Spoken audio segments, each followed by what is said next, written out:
নমস্কাৰ, অসমৰ সমগ্ৰ শিক্ষা চেনেলটোলৈ আপোনালোকক পুনৰ স্বাগতম জনাইছোঁ।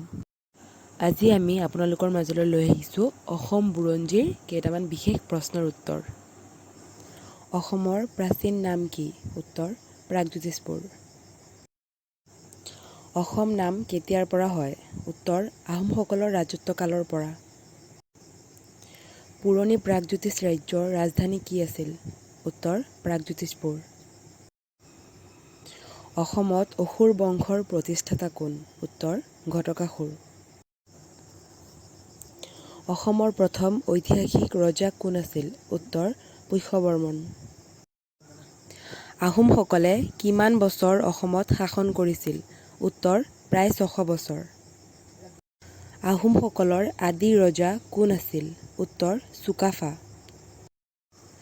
আহোমৰ শেষ ৰজাজনৰ নাম কি? উত্তৰ স্বৰ্গদেউ পুৰন্দৰ সিংহ। অসমলৈ সৰ্বপ্ৰথম মানসকলক কোনে আনিছিল? উত্তৰ বদন বৰফুকনে।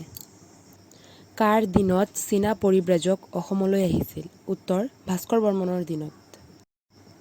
চীনা পৰিব্ৰাজকজনৰ নাম কি আছিল? উত্তৰ হিউৱেন চাং।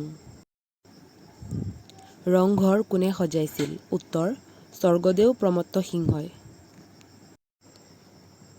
শিৱসাগৰত কাৰেংঘৰ কোনে সজাইছিল? উত্তৰ স্বৰ্গদেউ ৰাজেশ্বৰ সিংহই। কেতিয়াৰ পৰা অসম ব্ৰিটিছৰ অধীনলৈ যায়? উত্তৰ 1826 চনৰ 24 ফেব্ৰুৱাৰীৰ দিনা। আহোমৰ সৰ্বপ্ৰথম ৰজাজনৰ নাম কি আৰু তেওঁ কিমান বছৰ ৰাজত্ব কৰিছিল? উত্তৰ চুকাফা, মুঠ 40 বছৰ ৰাজত্ব কৰিছিল। আহোমৰ প্ৰথম ৰাজধানী ক'ত আছিল? উত্তৰ চৰাইদেউত। আহোম আৰু মোগলৰ মাজত হোৱা শেষ ৰণখনৰ নাম কি আছিল? উত্তৰ ইটাখুলি ৰণ। আটাইতকৈ কম বয়সৰ আহোম ৰজাজনৰ নাম কি? উত্তৰ চুলিকফা।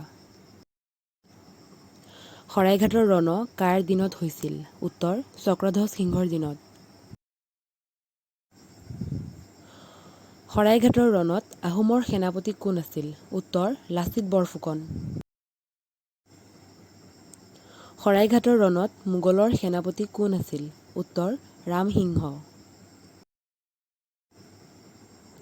কোচ বংশৰ শ্ৰেষ্ঠ ৰজাজন কোন আছিল? উত্তৰ নৰনাৰায়ণ। মহাভাৰতৰ যুদ্ধত কোনজন অসমৰ ৰজাই অংশগ্ৰহণ কৰিছিল? উত্তৰ ভগদত্ত ৰজাই। স্বৰ্গদেউ ৰুদ্ৰসিংহৰ পূৰ্বৰ নাম কি আছিল? উত্তৰ লাই কোঁৱৰ। কোনজন অসমীয়াই ব্ৰিটিছৰ বিৰুদ্ধে প্ৰথম বিদ্ৰোহ ঘোষণা কৰিছিল? উত্তৰ গোমধৰ কোঁৱৰ। কুশল কোঁৱৰক কেতিয়া ফাঁচি দিয়া হৈছিল? উত্তৰ 1943 চনৰ 15 জুনত। মণিৰাম দেৱানক কেতিয়া ফাঁচি দিয়া হৈছিল? উত্তৰ 1858 চনৰ 26 ফেব্ৰুৱাৰীত। হাজোৰ পোৱা মক্কা মছজিদটোত কোনে নিৰ্মাণ কৰিছিল? উত্তৰ গিয়াছুদ্দিন আউলিয়াই। ল'ৰা ৰজাৰ প্ৰকৃত নাম কি? উত্তৰ চুলিকফা।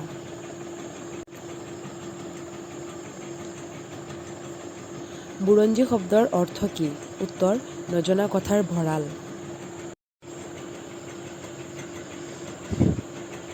আহোমসকলৰ ভাষাত অসমক কি নামে জনা যায়?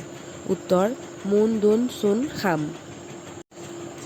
যদিহে আপোনালোকৰ ভিডিঅ'টো চাই ভাল লাগিছে তেন্তে লাইক, শ্বেয়াৰ আৰু কমেণ্ট কৰিবলৈ নাপাহৰিব আৰু লগতে মোৰ চেনেলটো ছাবস্ক্ৰাইব কৰি থৈ দিব। ধন্যবাদ।